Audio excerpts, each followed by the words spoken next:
Bonjour à toutes et à tous. Aujourd'hui, nous allons parler de l'alimentation et du bien-être mental et physique. Pourquoi est-ce que j'ai choisi ce sujet-là? Parce que nombreux sont les patients et les internautes qui m'ont dit qu'ils avaient suivi mes recommandations nutritionnelles, mais qu'ils n'arrivaient pas à perdre ou à gagner du poids.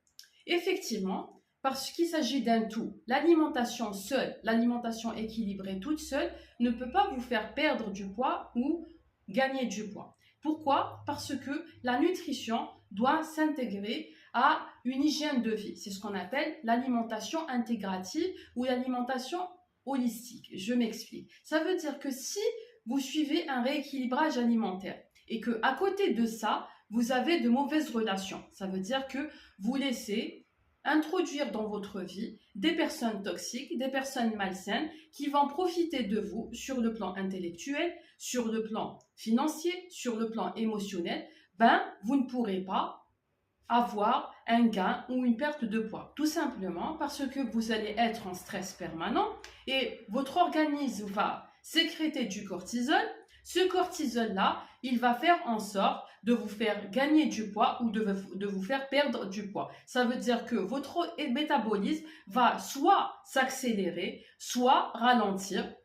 Et dans ce cas-là, vous allez soit accumuler du poids dans les adipocytes, ça veut dire que les adipocytes vont se remplir de cette graisse par la sécrétion d'insuline qui va faire en sorte de remplir ces adipocytes et vous allez grossir, grossir, grossir. Même si vous avez l'impression de manger peu ou de manger de manière saine, ou bien votre métabolisme va s'accélérer et vous avez beau faire attention à ce que vous mangez ou vous mangez en grande quantité et votre métabolisme sera tellement accéléré que vous allez toujours maigrir, maigrir, maigrir. Et un métabolisme qui s'accélère est mauvais pour la santé. Ça veut dire qu'il va engendrer des risques pour la santé. Il faut faire attention. C'est pour ça qu'il faut veiller à avoir des relations saines.